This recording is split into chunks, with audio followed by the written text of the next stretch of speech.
오늘은 페이지가 조금 338페이지로 가서 교회의 개혁운동, 또 다른 말로 한다면은 클루니 개혁운동이 이게 되겠습니다. 근데 이 내용을 우리 앞에서 이제 4.4에 나왔는데 그 중간의 내용들을 다 스킵을 했습니다.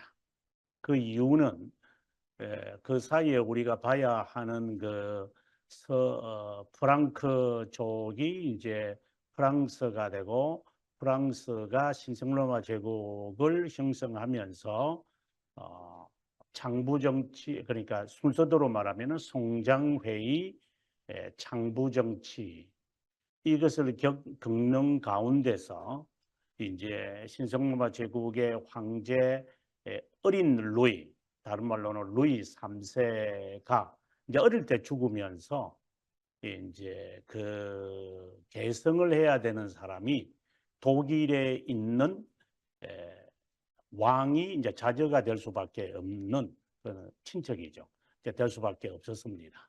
그래서 이제 왕권이 이제 신성로마 제국의 그 황제 권한이 이제 독일에 있는 사람으로 옮겨가는 과정에 있었습니다.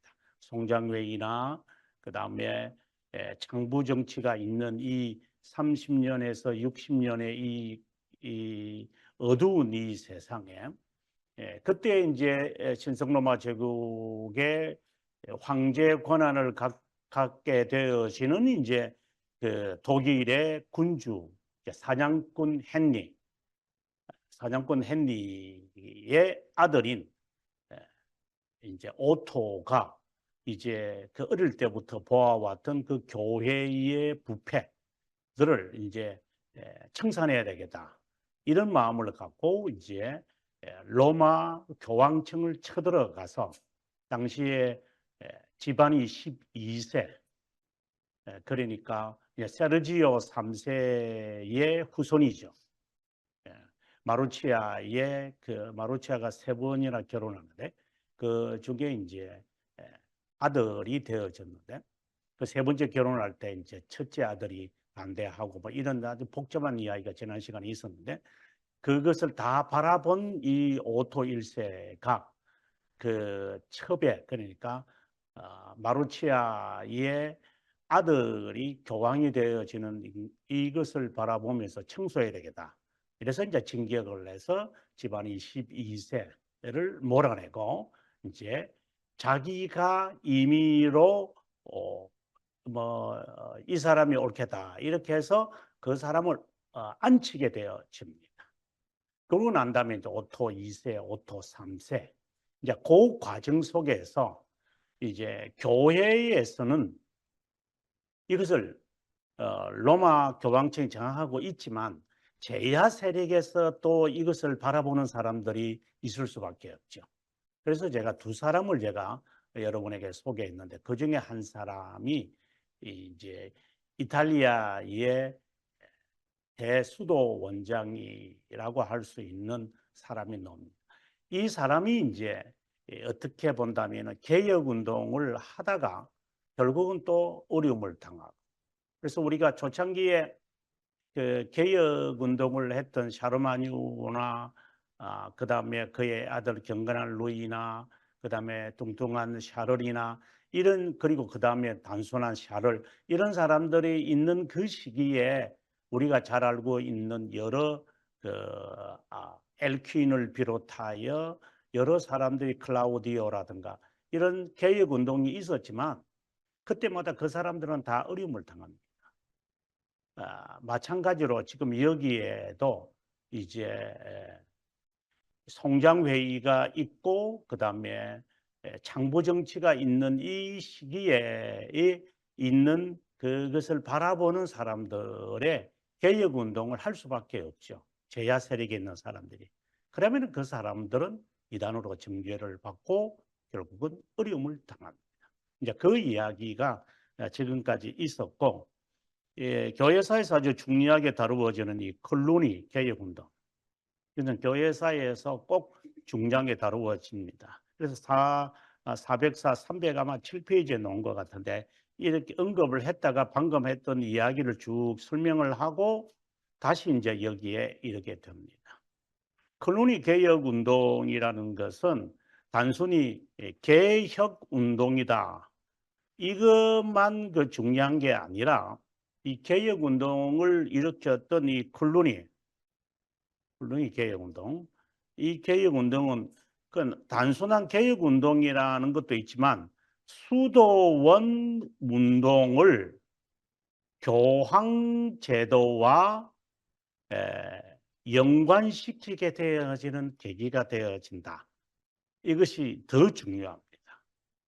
이 무슨 말이냐면 좀 위에 이제 설명하겠지만 교황 제도를 뒷받침하는 게 세 개가 있다고 했는데 하나는 수도원 운동이고 하나는 십자군 운동이고 하나는 이제 스콜라주의라고 했습니다.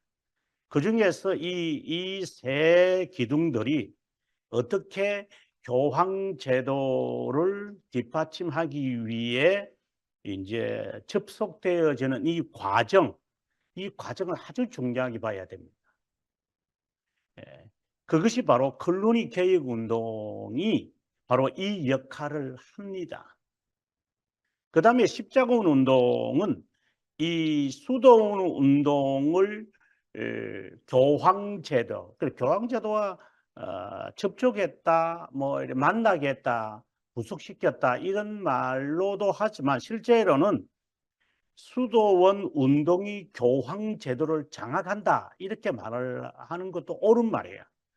장악을 해가지고 이제 세속 교회 청소시키겠다고 시작했던 수도원 운동이 이제는 사회 세속 권한까지도 장악하겠다는 것이 십자군 운동이다. 이것이 어떻게 연결되어지느냐? 바로 콜로니 개혁 운동을 하는 사람들이 교황 제도를 장악하고 십자군 운동을 일으킵니다. 이거는 그 역사를 보는 하나의 아주 통찰력입니다. 왜 이것이 중요한 역사적 통찰력이라고 하느냐면 흔히들 개혁운동하겠다, 뭐 이렇게 해야 된다, 이거 고치면 된다라고 설치는 사람들. 지금 한국 교회도 그렇고 과거에도 그렇고 앞으로도 또 젊은 그 졸개들이 교회 지도자들이 되어가지고 뭐 쉽게 말하면 요즘에 뭐 작년도 그렇고 재작년도 그렇고 총회장들이라고 하는 졸개들이 한국 우리 교단의 그 총회장들이 되어 가지고 한국 교회를 얼마나 정말 더 부패시키는 그런 일들을 하지 않았어요?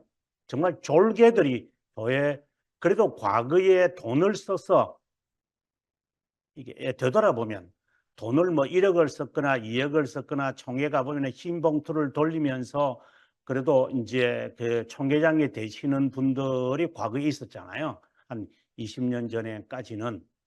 그래서 그다음부터 이게 투표로 이제 워낙 돈이 이제 금권 제도가 많이 있으니까 그냥 제비로 뽑자. 이래가지고 추천해가지고 이제 그 두 사람이나 세 사람이나 아니면 한 명이 올라오면 이제 추첨을 해서 되고 이제 이러다 보니까 너나 내나 아무나 가는 거죠 이제.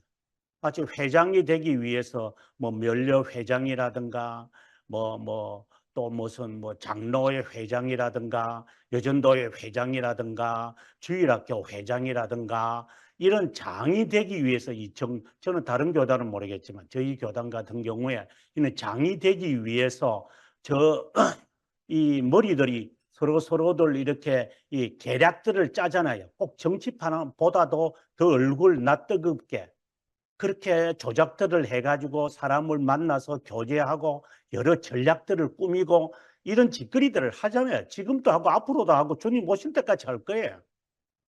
그것을 마치 개혁 운동이라고 이것들이 이제 하는 거예요.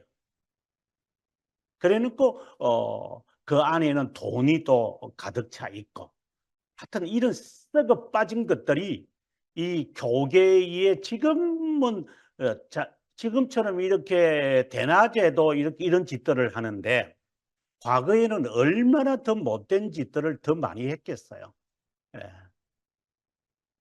지금은 합법이라고 하는 그 법이라고 하는 그 테두리 안에서 어쨌든 이렇게 그 잔재주를 부리면서 개혁이라고 하는 뭐 개혁이라는 말도 안 쓸 때가 많지만 이래야지 이 단체가 잘 돼. 이래야지 교회가 살아. 뭐 이렇게 뭐 부르짖는 것을 말합니다. 개혁 운동이라고 말하는 것은 그렇게 하면서 교회를 뭐 어떻게 하겠다고 지가 다 하려고 하는 그러한 자들이 정말 이 졸개들이 이 판을 치는 게 지금 우리 교단들의 모든 자는 아니겠지만 그중에 앞장서서 돌아다니는 애들이 대부분이 그런 애들이잖아요. 물론 썩었다는 것은 아니지만 그들이 말하는 개혁운동이라는 게 도대체 얼마나 흑우냐라는 것을 콜로니 개혁운동이라는 것을 통해서 우리가 알 수 있어요.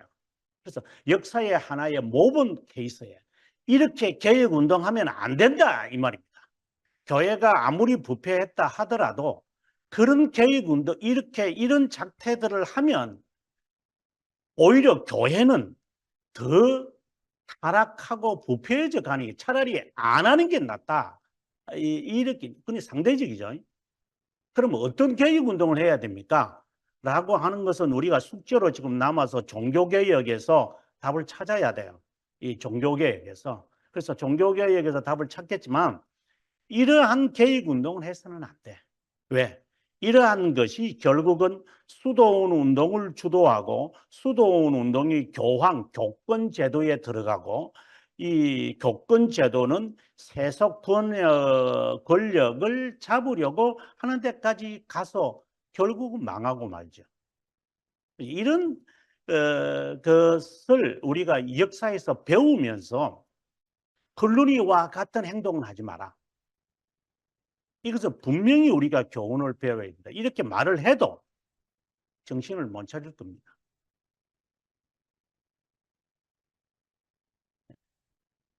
알면서도 하고 모르면서도 하고 알지만 하고 싫어서 하고 그래 지가 하고 싶은 대로 하니까 그러니까 여전히 부패성이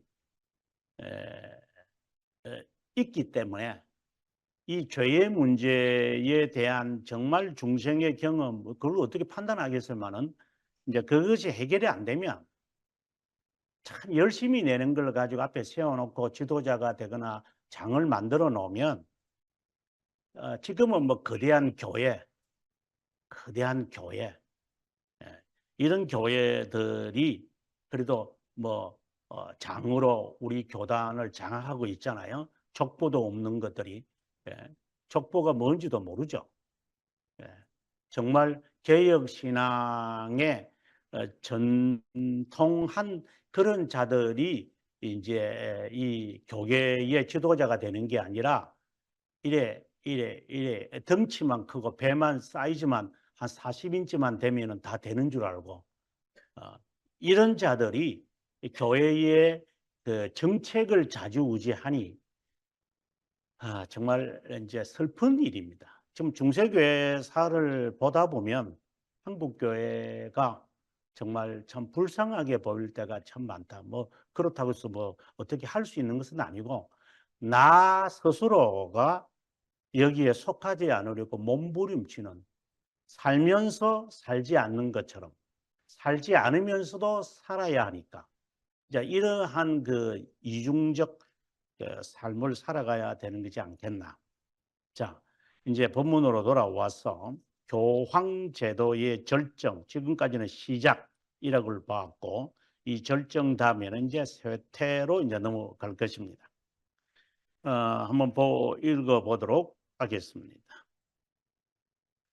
지금까지 중세교회사로 교황 제도와 관련 있음을 강조했고 이제 그 제도의 시작 발전 성장 절정에 이르게 됐다. 교황 제도의 시작은 그리고리오 1세 이전에 기독교 전파와 관련을 맺고 있고 교황 제도의 발전은 정교 유착과 관련이 맺고 있고 이 말은 이제 시대적으로 본다면은 800년을 말하고 고리고리 1세가 604년까지 이제 교황을 했으니까 여러분 감이 있겠죠. 그다음에 교황 제도의 성장은 샤르마니부터 시작을 해서 장부 정치와 동서방 교회의 분열까지 이르렀다. 그러면 교황제도의 절정은 어느 시대에까지 이르는 것인가?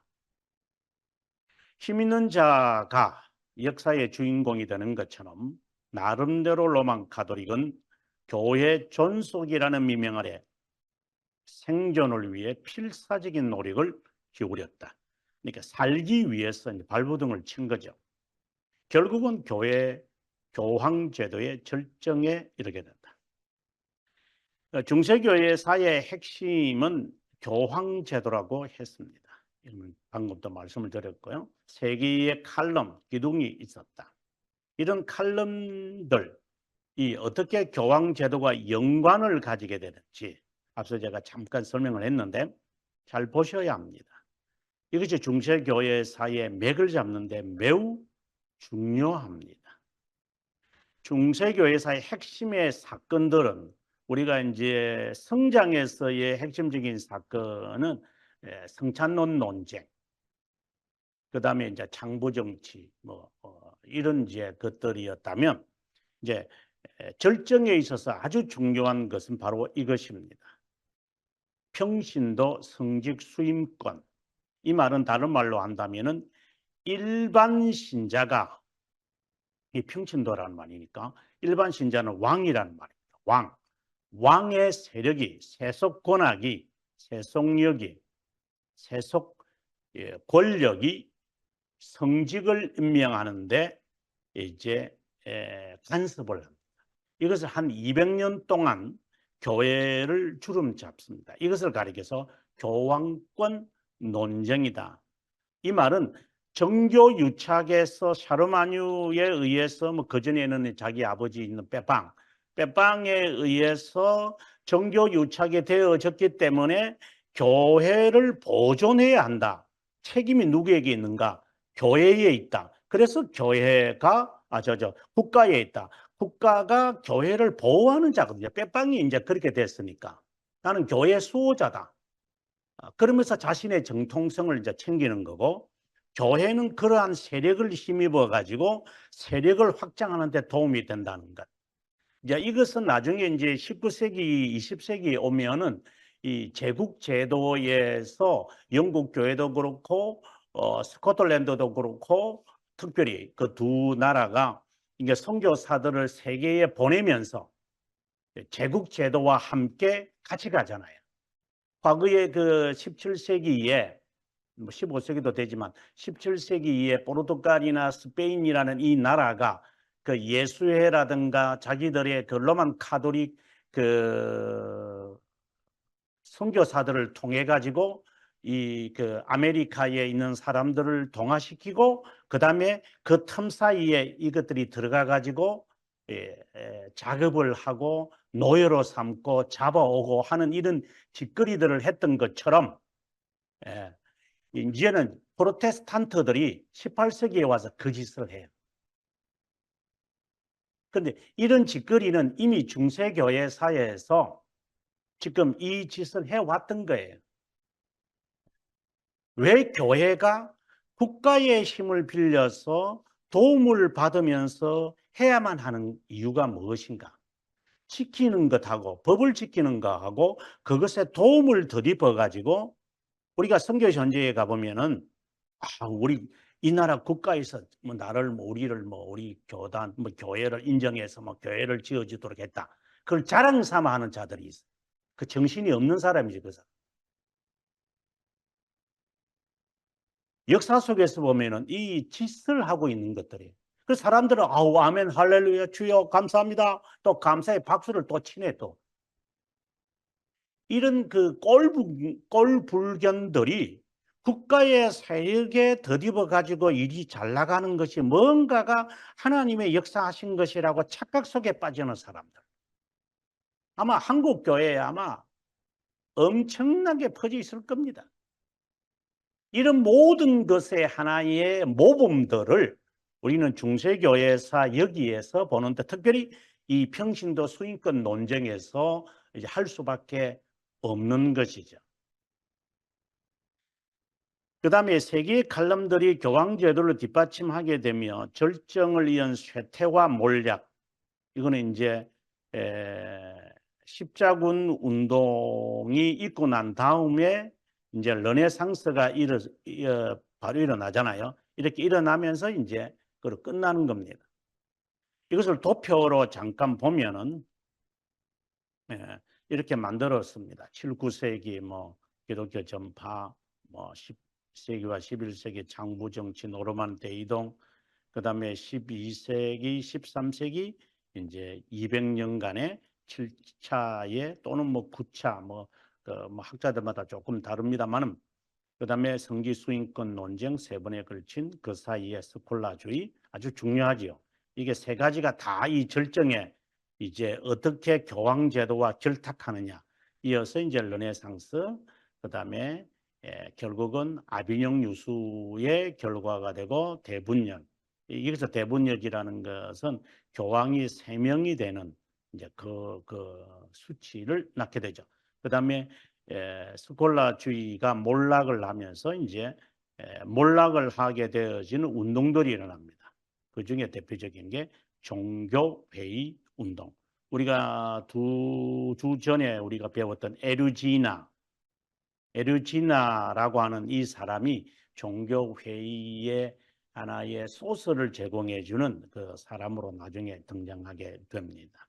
자, 이건 굉장히 복잡한 이야기니까 아마 차근차근하게 우리가 보도록 하겠습니다.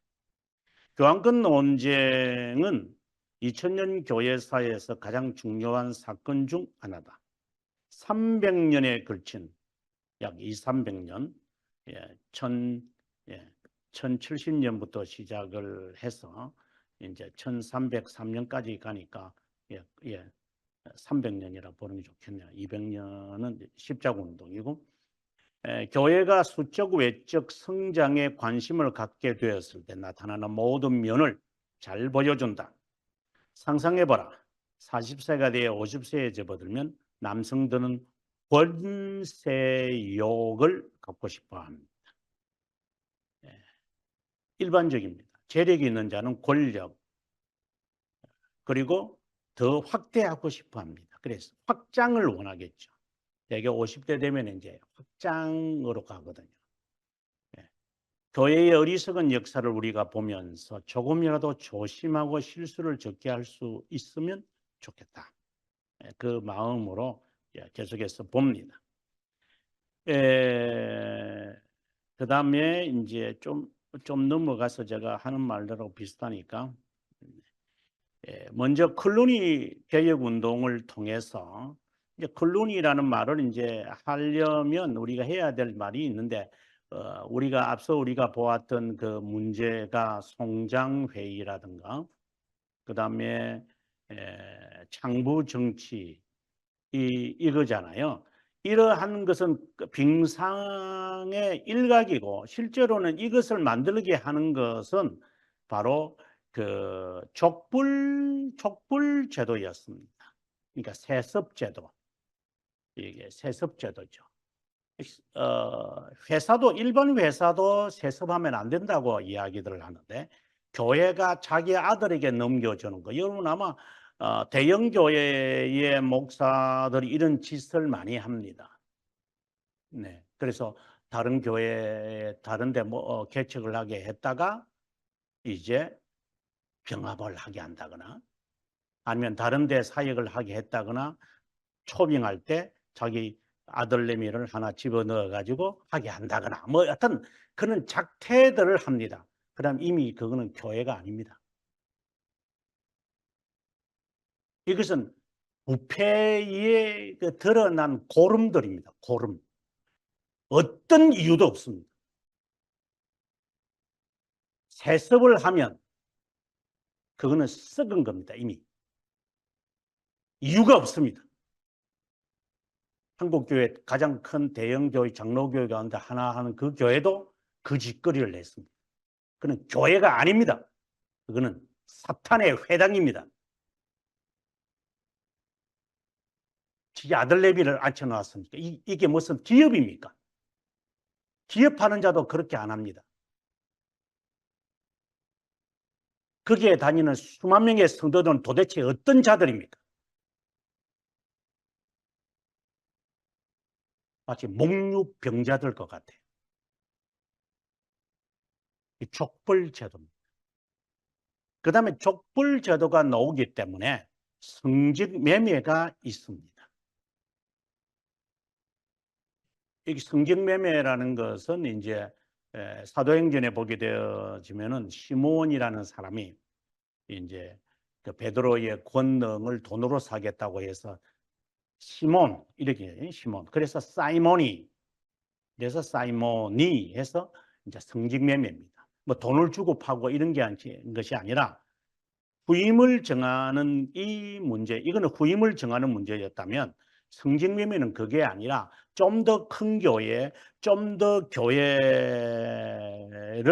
좋은 교회, 수익이 좋은 교회, 몫이 좋은 교회를 이 사람이 앉기 위해서 뇌물을 또 권력을, 인력을, 재력을 통해 가지고 그 한 자리를 차지하는 것입니다.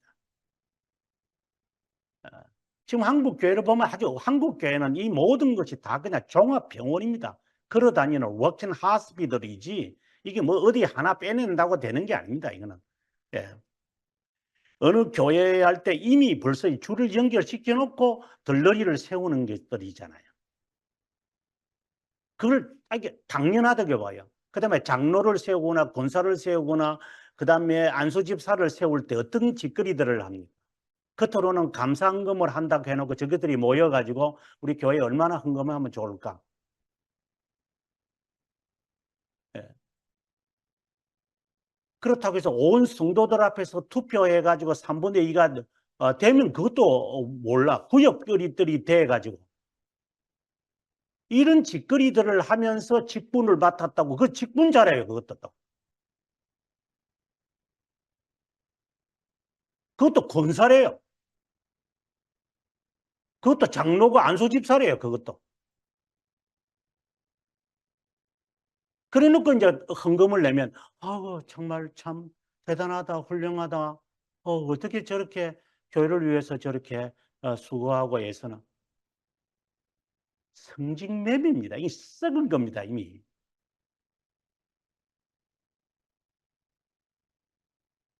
더 이상 말할 게 없습니다, 이거는. 썩은 것들입니다. 그 다음에 이제 세 번째에 들어오게 되어지면은 결혼 문제가 등장합니다. 이걸 이제 보통 우리가 독신제도라고 하는데 이제 좀 있으면 자세하게 나올 겁니다. 이게 결혼을 하는데 결혼을 하는데 우리가 그 세르지오를 보면 잘 알잖아요. 장부 정치할 때. 자기 아내가 있으면서 아내가 한 명으로만 만족하는 게 아니라 이게 돌아다니면서 무슨 개 꼬뼈처럼 다 아내들이 다 있어요. 아내들이 다 있어요. 돌아다니면서 이거 짓거리들을 합니다. 무슨 개도 아니고. 이런 일들을 이때 당시에 하고 있고 지금 이 이단 교주들을 보면은 그 짓거리 하죠. 이거는 완전히 개들이잖아요. 그리고 그것에 또 녹을 먹는 또 여성들도 있지요. 그리고 새끼들이 있는 애들, 딸내미들이. 그래서 그런 권력의 그런 그 세력에 붙어서 기생충처럼 살아가는 또 이 그 꽃뱀들이 또 있어요, 이것들이. 근데 이게 서로 죽이 맞는 거예요, 이제. 그러다가 이제 밀리면은 이제 억울하다고 이제 방송국에 고발해버리고. 물론 순수한 여성들이 있는지 저는 모르겠지만, 예. 그럼 할 때는 재미없었나, 그러면? 용돈 받을 때는 기분 좋았지. 이런 짓들이 지금 이단자들에게나 뭐 모르겠습니다. 뭐 제가 뭐 이런 조사를 해본 적도 없으니까 그냥 이렇게 뉴스로 드러나는 것만을 봐도 이때는 뉴스도 없었으니까 이걸 어떻게 청산해야 될지 이거예요.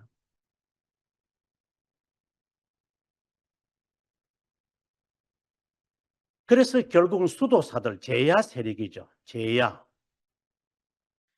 세력들이 이제 이 교회를 청소해야 된다라고 하는 것이 될 수밖에 없죠. 그래서 결국은 이들이 교황권을 갖게 되고 앞서 말씀드린 대로 이제 수도사들이 교황이 되었다가 이들이 이제 이단들을 정죄하고 이제 재판하는 종교 재판자들로 바뀌어집니다. 이들이. 그러니까 시작은 안 그랬는데 뭐 시작은 안 그랬는지 그랬는지 저는 나중에 읽어보시면 우리가 알게 될 겁니다. 그다음에 두 번째로 이제 이들이 발전되어져서 세속력을 장악하겠다라고 제가 말씀을 드렸잖아요. 이제 우르반 2세 이런데 이 우르반 2세가 바로 콜로니 개혁 운동에 동참한 사람 가운데 한 명입니다. 이 사람들이 결국은 세속력을 하려고 했다. 그 다음에 넘어가서 스콜라주의인데 이건 좀 어려운 이야기, 철학 이야기인데요. 아리스토텔레스의 철학을 기초로 하여 이것은 이 말은 인식론을 말합니다. 하여 진리를 그러니까 교리를 신앙의 교리를 이해하고자 이제 이 인식론을 이제 아리스토텔레스의 철학에 이제 호기심을 갖게 되어져. 그러다 보면 두 가지로 나누어졌는데 하나는 실제론이 있고 하나는 유명론이 있습니다. 실제론이라고 하는 것은 보편을 이제 강조하고 유명론이라고 하는 것은 이제 실제 개체, 여기 개체 나오죠. 개체를 좀 선호합니다. 이 보편을 선호했다라고 하는 것은 이제 마치 교황제도처럼 우두머리가 전체를 다 장악하는 것을 말합니다. 이건 실제론이죠. 그런데 유명론이라고 하는 것은 그 실제 전체를 장악하고 있는 우두머리보다는 개체가 중요하다라고 봅니다. 뭐 쉽게 말한다면 국가 연방 정부와 그다음에 이제 미국 같은 경우에 연방 정부가 있고 그렇죠? 그다음에 밑에 이제 여러 스테이트들이 있습니다. 예, 서로 보존, 서로 견제하면서 이것을 이제 해내려 가는 것처럼 바로 보편이라는 것은 연방 정부, 그다음에 개체라면은 이제 스테이트, 이제 주, 연방 이 두 개가 이제 아주 견제를 하면서 저희 나라는 이런 것이 아직 형성이 안 돼 있잖아요. 예, 우리나라는 그렇지만 이제 미국이라는 나라와 서양 애들은 이것이 아주 수백 년 동안 흘러왔기 때문에 이것을 아주 정착을 잘하고 있죠. 그런데 이러한 사상이 등장을 합니다. 이 유명론은 개체로 시작을 하다가 결국은 이게 이제 민족주의로 빠집니다. 이것은 십자군 운동이고 십자군 운동을 주도하다 보니까 그 주도하는 개체가 누구냐면은 공작들과 백작들과 그다음에 후작들이잖아요. 이 후작들이 국민 이제 병사들을 이제 용병들을 모으거든요. 적어도 1년 반 내지 2년 동안 이 사람들을 데리고 그들의 월급을 주면서 하려면은 어떤 일이 생겼겠어요? 여러분 상상을 해보시면 됩니다. 남자들 한 3,000명, 최소한 3,000명에서 5,000명 정도를 착출을 하려면 월급을 주고 그들의 음식을 제공하면서 이들을 데리고 가려면 어떤 일들이 발생해야 될까? 그리고 난 다음에 그가 죽고 나면은 파산하는 거죠. 아주 위험한 가보지도 않은 세상과 대상과 지역을 그냥 환타지만 갖고 그냥 가는 겁니다. 그냥 그걸 200년 동안 이 교회가 그것을 부추기고 국가들의 그 세속 권력들은 여기에 환장을 해가지고 식민지 지역을 하나 개척하겠다. 라고 하는 그런 어떤 허상을 꿈을 꾸고 그냥 가는 겁니다. 거기에 따라가는 수많은 일들, 우리 상상도 초월하기가 어려울 정도로 뭐 우리나라 뭐 일제 감정기에 뭐 일어나서 뭐 여성 그 어려움을 당하신 분들이 있다는데 이 3,000명, 5,000명을 거느리고 1년 반 내에서 3년 아니면 가다가 죽을 애들을 데리고 하려면은 그걸 보존하고 하려면은 어떤 일들을 여기에 작태로 갖겠어요. 이런 일들을 교회가 저질렀다는 사실이 더 치가 떨리는 것 아닙니까? 교회라고 하는 말 좀 그렇고 로만 카톨릭이라는 자들이 그래서 제1차 유대인의 대학살이 이제 이 1차 세계대전 때 일어난 거예요.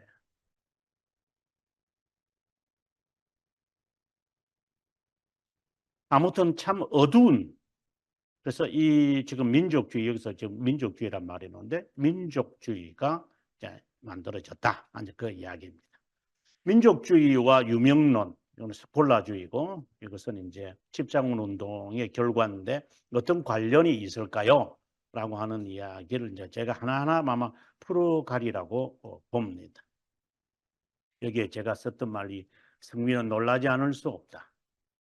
예, 정말 제가 책을 쓰면서도 마음에 굉장히 부담이 될 때가 많았습니다. 교황권 절정과 관련된 주제들은 교황권 논쟁, 수도원운동, 스콜라주의 등이다. 교황권을 절대적 수위권으로 만드는 데 있어 공헌한 주체들이다. 주제들이다. 이 주제들은 교황과 황제 간의 투쟁과 깊은 관련을 맺고 르네상스 시대까지 갔다. 11세기에서 14세기에 이르는 시기 동안 교회에 사는 두 권력의 투쟁의 역사이다. 이 투쟁의 역사들을 주도한 자들이 바로 이 클루니 수도사들입니다. 이래서 더 마음이 괴롭습니다. 교회를 개혁한다고 하면서 그래서 스스로 신앙을 고수해야만 하는 데서 이단과 종교 재판, 이단들이 등장을 했고 그것을 또 척결하고자 종교 재판이 일어났다. 이제 이런 속에서 우리가 지나온 것 같아요.